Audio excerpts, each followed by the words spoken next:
अफवाह मैंने सुना कि कुछ लोगों ने पढ़ भी लिया और तारीफ भी की। अब आप बताइए कि ये बुक का नाम इतना इंटरेस्टिंग है, अभय से स्वामी अभयानंद तक, क्या है इसमें और काफी ये एक मेरी एक कहानी है, एक जीवन की कहानी है। अभय कैसे जीवन शुरू हुआ, कैसे कैसे परेशानियाँ, कैसे कैसे फिर संन्यास, कैसे ध्यान, फिर दोबारा संसार में आना, संन्यास से फिर संसार, फिर कहीं और, तो जीवन ऐसे ही चलता चला जा रहा है। तो वही कहानी है, उतार चढ़ाव, कोर्ट केस जीवन में। तो यही एक कहानी है जो मुझे सच्चाई है, जो मैंने लिख दी है, बस वो पन्नों पे लिख दी गई है। अब उसको आप लोग पढ़ें, कहीं ना कहीं लोग उससे जुड़ेंगे। कुछ लोगों को अपनी कहानी सी भी लगेगी, कुछ को लगेगा कि ड्रामा है, या किसी को कुछ जैसा भी लगे। तो बस मैंने उसको पन्नों पे लिख दिया है। सर, ये कहानी सच घटना पे आधारित सच्ची आपके ऊपर है या नहीं, सच्ची घटना है, और समाज के ऊपर भी है। समाज में हो क्या रहा है, जीवन लोग कैसे जी रहे हैं, घुट के जी रहे हैं, हमने थोड़ा खुल के जिया। तो ये इस तरह की कहानी है। कितना समय लगा भाई जी लिखने में? देखिए, मैंने 2 साल पहले सोचा था कि इसको एक ऑडियो बुक के रूप में लेके आएँ, लेकिन ऑडियो से जो आर्टिस्ट थे उनसे बात करी, बोले कि इसको राइट किया जाए पहले, तब इसकी ऑडियो बुक बनेगी। तो फिर राइट करने के लिए मैंने कहा यार मुझे तो लिखना ज़्यादा आता नहीं है, तो 2-3 पेज लिखे, फिर मैं थक गया। फिर कुछ लोग मित्र लोग थे, उन्होंने कुछ और सहयोग किया, तो ऐसे ही कुछ कहानी लिखती चली गई। 4 पेज किसी ने लिखे, फिर सब ने मिलजुल के इसको एक बुक के रूप में लेके आए। फिर अपने एक्सपीरियंस, कुछ सच्ची घटनाएं, कुछ ध्यान, कुछ ओशो की प्रेरणा, जो जीवन में सीखा, जो संन्यास लिया 2020 में, 2 साल हम पहाड़ों पर रहे, हिमालय पर रहे, तो वो सब एक्सपीरियंस मिलजुल के ये बुक के रूप में आई है। तो क्या सर आप शुरू से ही राइटर बनना चाहते हैं? नहीं, बिल्कुल नहीं, कभी नहीं। राइटर तो हम अब मजबूरी कह दो, या ये कहानी लिखनी थी, इस वजह से अब राइटिंग का शौक़ भी हो गया। जब मुझे लगा एक बुक लिख ली गई है, तो अब इसका पार्ट 2 भी लिखा जाएगा, क्योंकि अभी जीवन ख़त्म तो हुआ नहीं है, जीवन चलेगा आगे। हमने सोचा कि चलो, और राइटर बनने का कोई शौक़ नहीं है, आप लोग बना दें तो अच्छी बात है। नहीं, क्या सर इस बुक के बाद आगे की भी बुक आएगी? ये बुक पढ़ने वाला आपने बोला कि दूसरी पार्ट, इसका सेकंड पार्ट आएगा, क्योंकि जीवन अभी बाकी है, चल रहा है। जो कहानी है वो अभी अधूरी है, आगे चलेगी, तो इसका पार्ट 2 भी आएगा। सर आप यंग जनरेशन को क्या मैसेज देना चाहिए, जो आजकल की जनरेशन में राइटर उभर रही है? हाँ, आप तो मेरी बेटी है। इतना प्राउड फील हो रहा है आपके डैडी जी ने इतना अच्छा बुक लिखा। अब तो मैंने तो बुक पढ़ी नहीं है, but I have been through it. तो मैं तो साथ में थी, मैं तो सारी चीज़ें देखी हैं, फील करी हैं रियल लाइफ में। जब भी पापा थे जिस सिचुएशन में थे, तो उस टाइम हम तो साथ में थे ही। और प्राउड तो है ऑफ कोर्स, मतलब पापा कभी राइटर में उसको सोचा नहीं था कि right a book, like book लिखना इज़ अ बिग थिंग, ऐसे कोई भी तो नहीं लिख सकता। तो हाँ, it is a proud moment. तो आप मतलब ये आपके एनवायरनमेंट में लिखते हैं, पढ़ते रहेंगे, सोचते रहेंगे, क्या आपको कभी लगता है कि लिखना चाहिए या कुछ पढ़ना चाहिए? हाँ, लिखना चाहिए। अपना मेरा पर्सनली अभी तक तो आसच नहीं है, पापा का भी इतना टाइम बाद आया, तो मतलब यू नेवर नो कब आए। अभी तो नहीं है, but may be with time. और भाई जी इससे मतलब लोग क्या प्रेरणा ले सकते हैं इसको पढ़ने से? देखिए, अब मैं ये तो नहीं कहूँगा क्या प्रेरणा ले सकते हैं, हर एक का सोच अलग अलग है। जो इसको पढ़ेगा, जो जिसकी सोच है वैसे ही समझेगा। ये नहीं कह सकते कि आप इसको मेरे हिसाब से समझेंगे। समझ रहे हैं आप, कि जैसा जो इसमें फील करेगा, हो सकता है किसी को गलत भी लगे कि यार ये क्या, ये तो गलत है। किसी को अच्छा लगे, जो इस दौर से गुजरा है शायद उसको अच्छा लगे। जिसने जीवन सीधा सीधा जिया है तो उसको लगेगा क्या है। तो ये तो जैसा जो पढ़ेगा, जैसा जिसकी सोच होगी वो उसको वैसा समझेगा। नहीं कह सकते कि किसी को क्या प्रेरणा मिलेगी। अब प्रेरणा तो उसमें खुद ही देखनी है कि हम कोई फिल्म देखने जाते हैं तो उसमें हम क्या सीख के आ रहे हैं। कोई हर एक कैरेक्टर अपने आप को फिट कर लेता है हर एक फिल्म में। एक हीरोइन अपने हिसाब से फिट कर लेती है, एक विलेन अपने हिसाब से फिट कर लेता है। तो अब जो इस कहानी को पढ़ेगा, जैसा जो उसमें फिट फील करेगा, कोई फादर के रोल में करेगा, कोई प्रेमी के रोल में, कोई प्रेमिका के रोल में, कोई कैसे इसको फिट करेगा, कैसे उसकी सोच होगी कि क्या सही है क्या गलत है इस बुक में, तो वो तो जो पाठक हैं उनके ऊपर होगा। पाठक कहाँ से इसे ऑफलाइन या ऑनलाइन? ये अमेजोन पे कल से अवेलेबल हो जाएगी, आज रात से। नाम ही इतना इंटरेस्टिंग लग रहा है। मैं जानना चाहूँगी, आज इस बुक का लॉन्चिंग है और आप यहाँ पर गेस्ट बनकर आए, कैसा फील कर रहे और आप इस बुक के बारे में क्या कुछ कहना चाहते हैं? See, I really feel great that a person whom I know has written this book, and initially I did not think that it will be very sensitive, but the moment I started reading it, and after each page was read, I could know this person, more than what I knew him. So all of a sudden my interest, it became really more and more and more. So I would love to tell about Swami Abhayanand to you, and about the author. Swami Abhayanand is a writer, seeker, and a spiritual explorer who has spent years balancing worldly responsibilities with inner awakening. A science graduate, his true calling has always been the mysterious of the soul and self-discovery. His deep connection with Rishikesh and Himalaya led him on a path of introspection, where he spent 2 years in solitude, highly inspired by Osho, Western philosophy and spiritual teachings. He believes in harmonizing material life with inner peace. Currently based in Sharjah, UAE, he continues his journey of self-exploration while guiding others. His book is a reflection of experiences, offering insights into love, spirituality, and the quest for truth. This is Swami Abhayanand.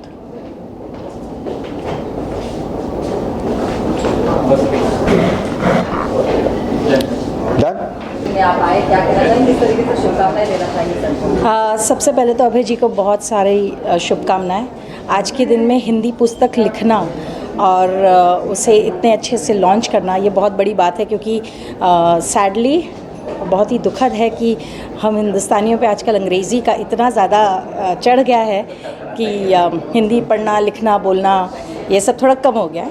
But hopefully कि ऐसे और किताबें launch हों और इन्हें पढ़ने के लिए लोग और उन्हें पढ़ें और सक्सेसफुल बनाएं।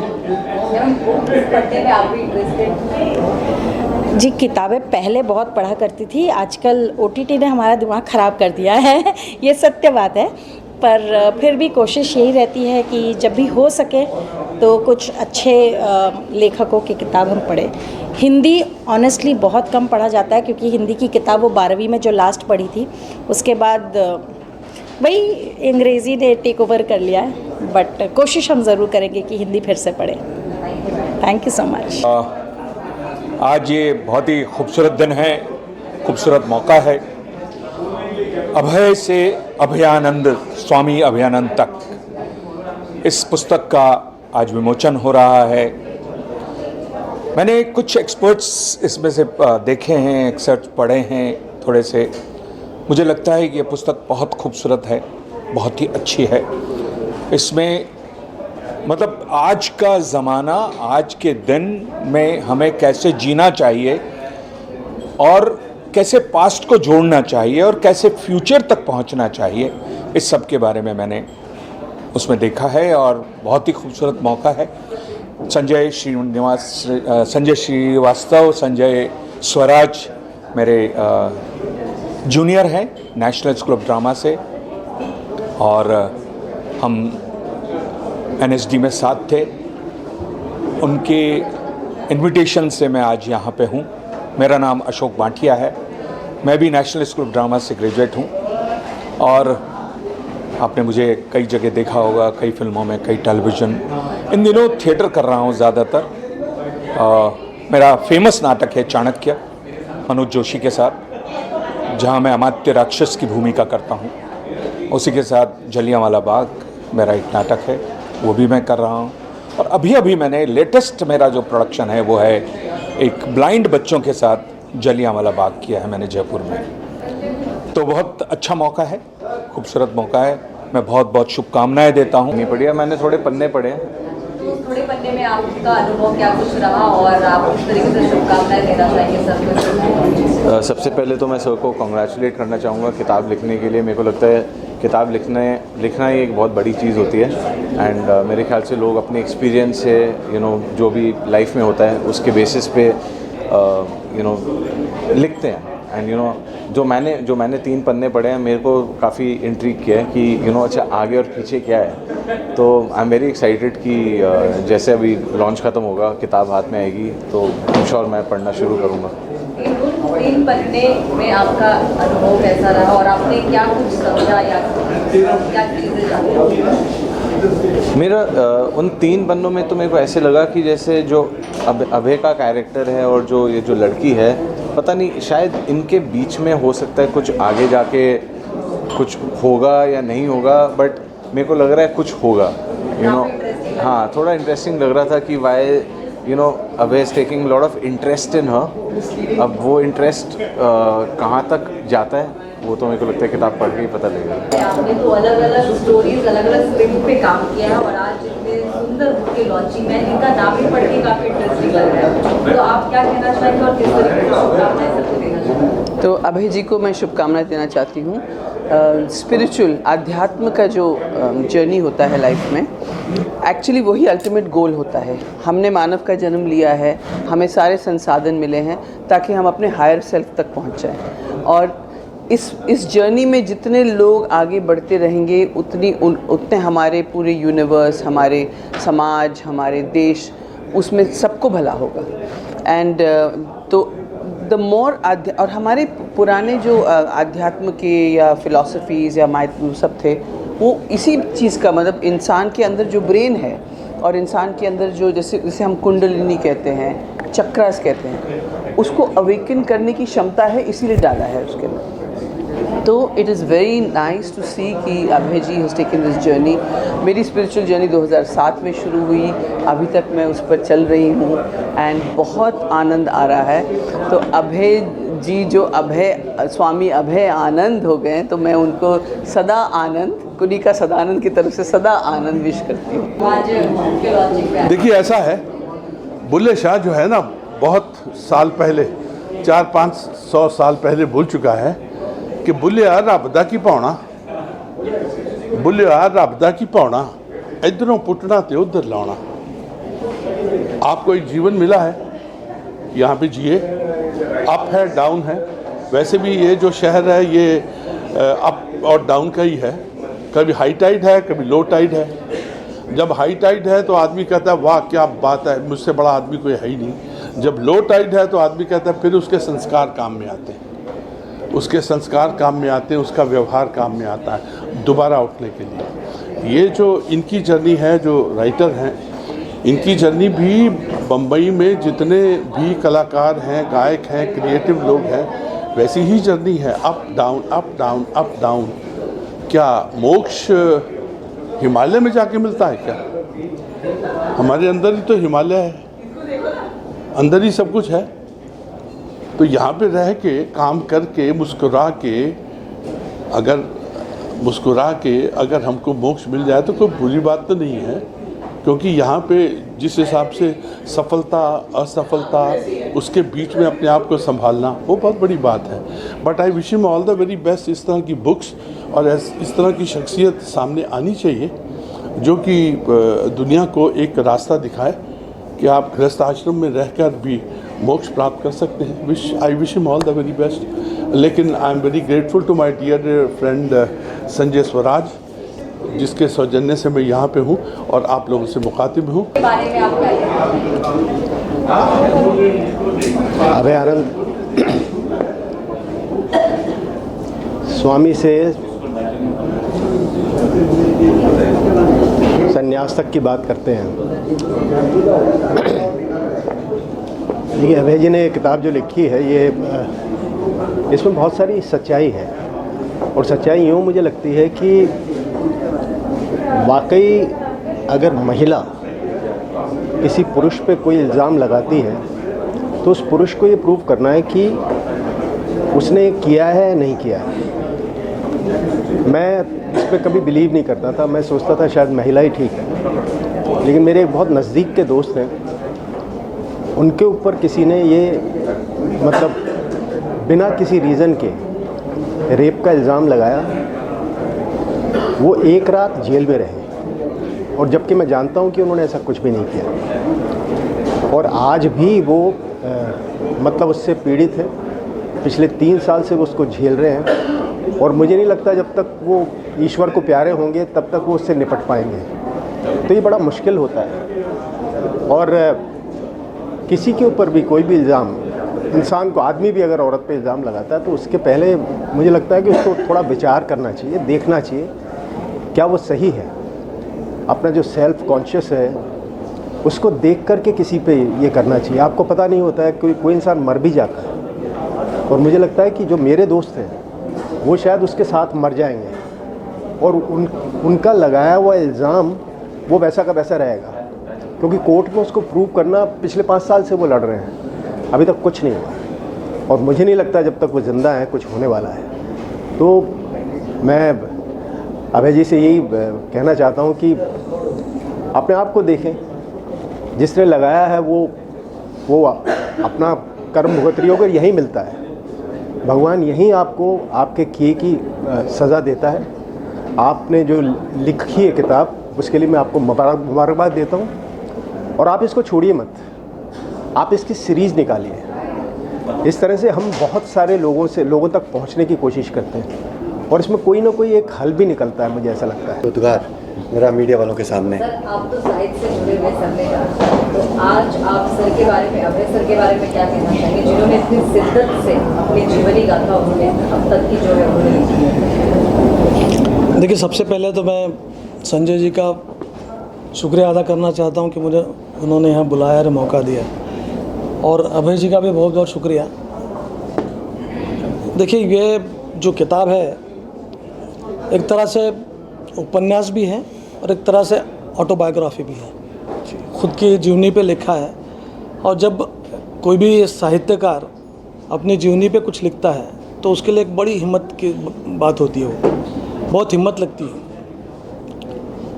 तो क्योंकि जब सच्चाई लिखनी होती है तो वो सच्चाई हिम्मत के बगैर नहीं आ सकती। और ऐसी हिम्मत के लिए मैं उनके लिए बहुत बहुत इनका मतलब इनको मानता हूँ कि ऐसी हिम्मत दिखाना आम राइटर के लिए या आम इंसान के लिए बिल्कुल बहुत मुश्किल बात है।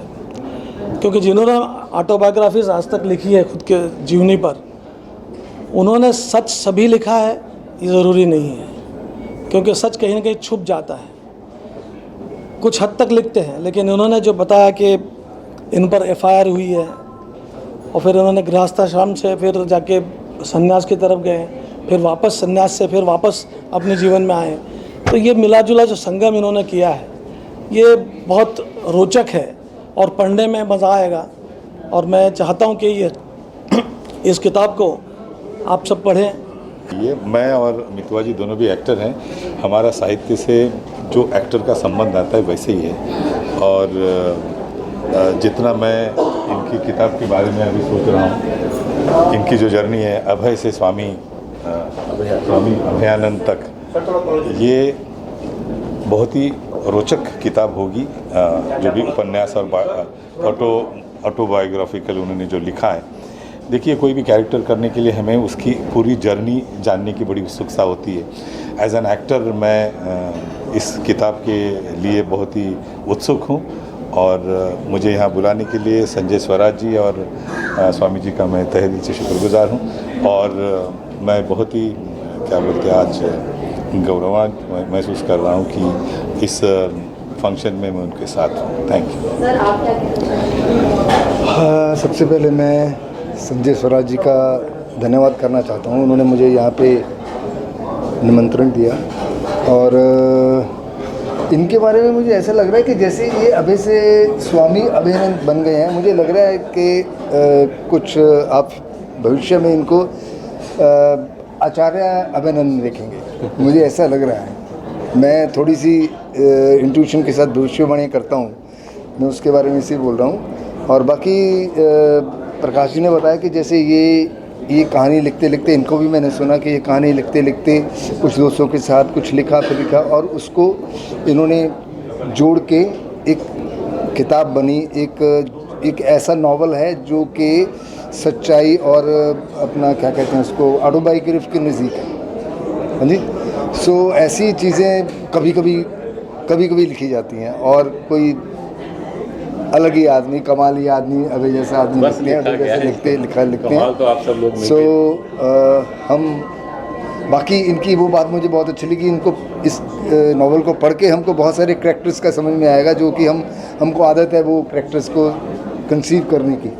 हाँ जी, तो उसके लिए हम किताब बहुत अच्छी तरह पढ़ेंगे और फिर अभय और बाद में जब ये आचार्य अभयनंद जी बन जाएंगे इनसे बात करेंगे और इनसे एक दूसरी बहुत बात बहुत- मैं कहना चाहता हूँ कि ये जैसे कि हम 60s के पार जा रहे हैं और जैसे जैसे जीवन बढ़ता जाता है वैसे वैसे अध्यात्म का, जीवन मृत्यु के बारे में, हमारी रेट्रोस्पेक्टिव में हमने जीवन में कितना जिया, क्या जिया, उसके बारे में भी हमें बहुत उत्सुकता, मतलब ये होती है, इच्छा होती है कि हम कुछ लिखें, लेकिन हिम्मत नहीं होती। कहना चाहेंगे आज हमारे पैमाने पर इस खूबसूरत बुक की लॉन्चिंग होने वाली है, जो कि है ऑलमोस्ट आपका एक्सपीरियंस क्या है और क्या कहना चाहिए? देखिए मैं बहुत ज़्यादा एक्साइटेड हूँ। सबसे पहले many congratulations to our author साहब, क्योंकि देखिए जब कहते हैं ना हम लोग की लाइफ में अपना एक्सपीरियंस और शिक्षा का ज्ञान सबसे बड़ा ज्ञान होता है, and that is what he is doing. I am a big time book lover, तो आई थिंक मेरी बुक की जो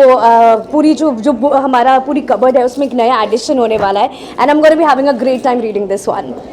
पहले मैं इनको इंट्रोड्यूस कर दूँ।